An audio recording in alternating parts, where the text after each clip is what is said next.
Hey Corvette friend, this is our 2001 Corvette Convertible, which we decided to save from the destiny being sold for a parts. And there is very dirty oil in the engine, so we never started the vehicle yet, and we would like to change the oil. And you can look with us how all that is done. So, before you start your engine oil change, always make sure that the engine and oil is hot, so it can easily flow out of the engine. Our next step is raising the vehicle in perfectly horizontal position and securing it on the jack stands. After vehicle is securely on the jack stands, we will bring underneath the oil catching pan, and I will show you where is the engine oil drain plug. I left the wrench there and it's a 15 millimeter. So having my oil catching pan, I can loosen that oil pan bolt.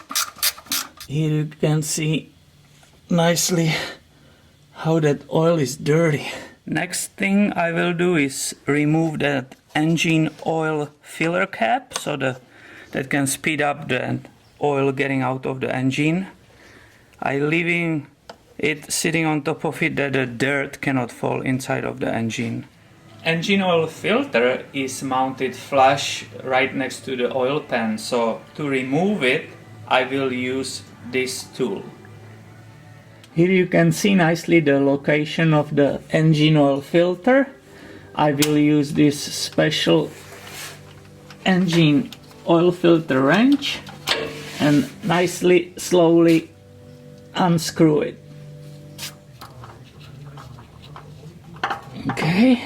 Now that we've waited approximately 20 minutes draining the crankcase, it's time to attach the oil filter. Prior to attaching the oil filter, we will fill this with new oil. Okay, our filter is full of the brand new oil. Okay, here I'm ready to install that new filter. And so far, I have no spills. This is fantastic. It looks like Fred was right when he was filling it with the new oil, that there is enough space inside and it won't spill. I lost again. Why is always right? I hate it.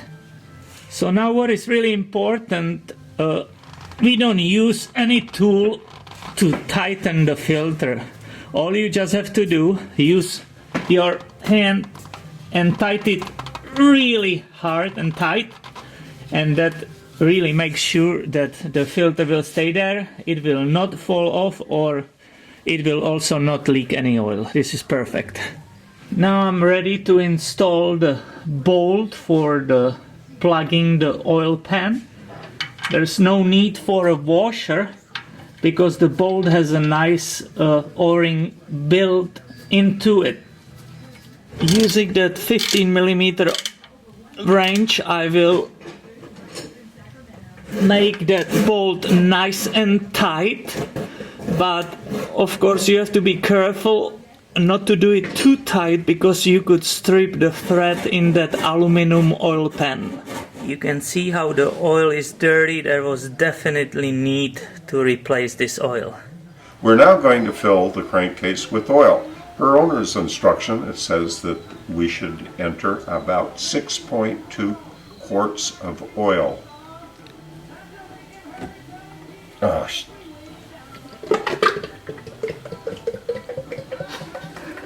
That funnel is really nice help. I love it. We have now entered 6 quarts of oil. We're going to check the level prior to adding any more.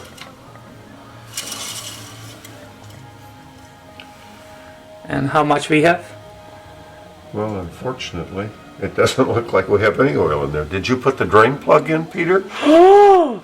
I'm going immediately look underneath. We're going to check the level now. We think we have the proper amount of oil in the crankcase. We're going to check the level now. and the indication on the dipstick is that it is at the maximum level. After we start the engine and let it run for a few minutes, we will then shut it off, wait a few minutes, maybe 5, and then double check the level again too, with the assumption that this is going to drop a wee bit.